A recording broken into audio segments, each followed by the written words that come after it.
हाय दोस्तों, मैं सचिन और आप देख रहे हैं सचिन की ज्ञान सभा। इस वीडियो में हम लोग हड़प्पा सभ्यता के नगर नियोजन को जानेंगे। जैसे पिछले वीडियो में हमने आपको ये बताया था कि जो ये सभ्यता है वो एक नगरीय सभ्यता थी, जिसे शहरी सभ्यता भी कहा जाता था। इसलिए आज हम लोग इसके नगर नियोजन को जानेंगे।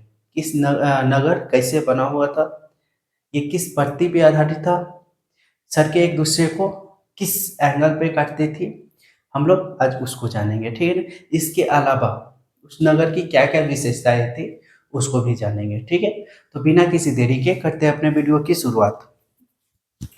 तो हड़प्पा सभ्यता का नगर नियोजन, जैसे कि मैंने आपको पहले ही बताया था, ये जो सभ्यता है वो एक नगरीय सभ्यता थी और इसी सभ्यता से इसे जाना भी जाता है। ठीक है, ये भारत की सबसे पहली प्राचीन सभ्यता है, नगरीय सभ्यता है। तो इसके हम लोग जब इसके नगर नियोजन की बात करते हैं, उसका नगर का बनावट कैसा था, तो जो नगर एवं भवनों का योजनाबद्ध ढंग से निर्माण करना।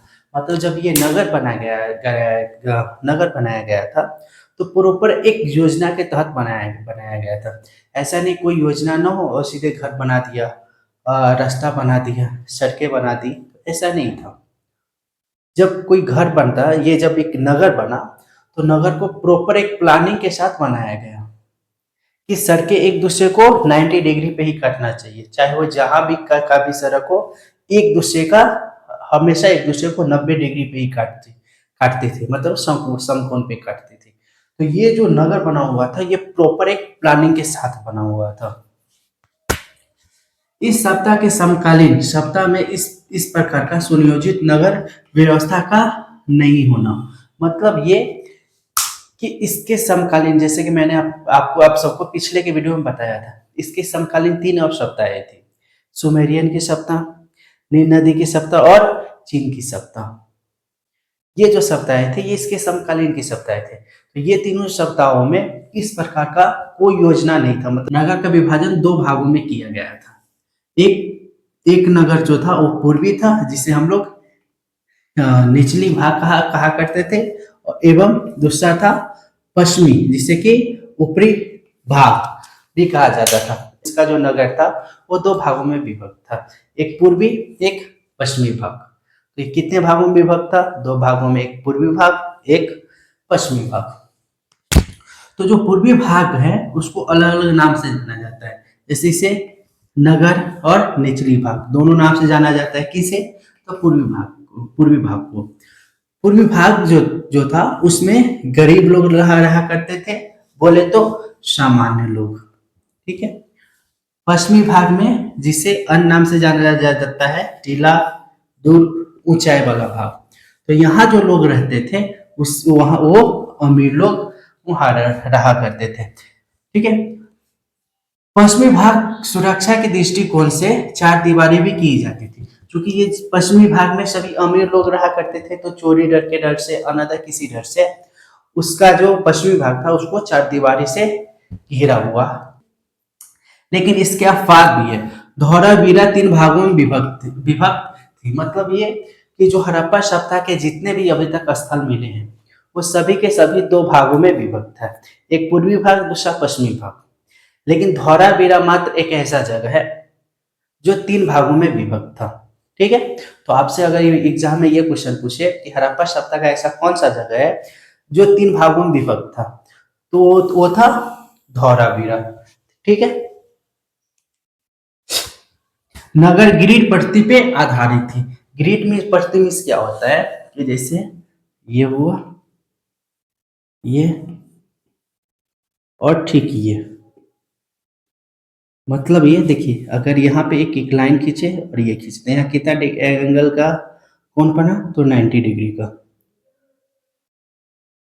मतलब ये कि ये जो नगर था वो ग्रिड पद्धति पे आधारित था और इसी कारण जो यहाँ की सड़कें थी वो एक दूसरे को 90 डिग्री पे करती थी। ठीक है। इसके अलावा जो हड़प्पा सभ्यता के जो नगर थी उसकी विशेषताएं और थी, वो क्या क्या क्या क्या थी?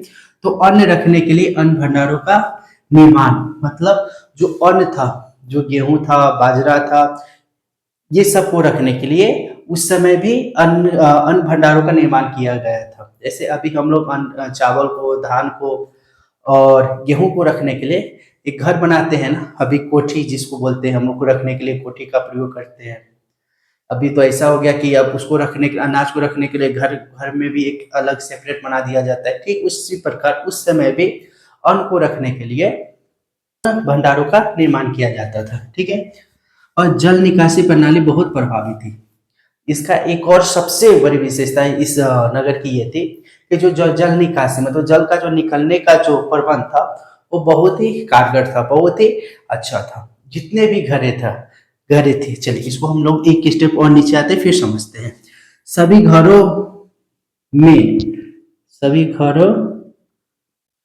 निजी कुआं, स्नानागार, शौचालय, आंगन आदि होता था। मतलब जितना भी घर था सभी घर में अपना अपना शौचालय होता था, आंगन होता था, स्नानागार होता था, साथ ही साथ कुआं भी होता था। जब स्नानागार हो या आंगन हो या शौचालय हो, वहां से क्या किया जाता था, एक नाली निकाला जाता था। वो नाली घर के बाहर जो गलियों की जो नाली थी उसमें आके मिलती थी, और वो नालियां सड़क के दोनों किनारे नालियां होती थी जिसे हम लोग मेन नालियां कहते हैं, उसमें जाके वो मिल जाती थी। और वो मेन नालियां जो गंदगी होती थी, जो पानी होता था, उसको शहर से बाहर छोड़ता था। उम्मीद करता हूँ ये वीडियो आपको समझ में आया होगा। अगर वीडियो समझ में आया तो प्लीज वीडियो को लाइक करें, सब्सक्राइब करें और अपने दोस्तों के साथ शेयर करें। मिलते हैं फिर अगले वीडियो में, तब तक के लिए वंदे मातरम।